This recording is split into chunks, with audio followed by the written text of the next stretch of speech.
নমস্কার। 2025 সাল মঙ্গলের বছর ছিল এবং 2026 সাল শুরু হচ্ছে রবির বছর।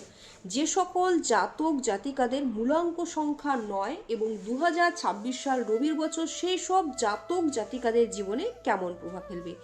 এবছর আপনারা অনেকের চোখে সন্দেহপ্রবণ হয়ে উঠতে পারেন। অনেক ক্ষেত্রে শত্রুরা শত্রুতা করলেও পেরে উঠবে না। এবছর আপনারা নানান দিক থেকে ভাগ্যের সহায়তা পেতে পারেন। আপনাদের জীবনে মায়ের অবদান অনেকটাই থাকবে। এবছর বিবাহিত জীবন মোটামুটি কাটবে। এবছরে আপনারা ব্যবসা ক্ষেত্রে এবং যে কোনো প্রফেশনের ক্ষেত্রে ভালো রকম উন্নতি পেতে পারেন। চাকরিজীবীদের ক্ষেত্রে প্রমোশন হয়ে যাওয়ার সম্ভাবনা রয়েছে। কাদের কাদের মূলাঙ্ক সংখ্যা 9 এই নিয়ে একটি বিস্তারিত ভিডিও আমার এই ভিডিওর ফার্স্ট কমেন্টে দেওয়া আছে, আপনারা অবশ্যই দেখে জেনে নিতে পারেন। সকলে ভালো থাকুন, সুস্থ থাকুন। জয় শ্রীকৃষ্ণ।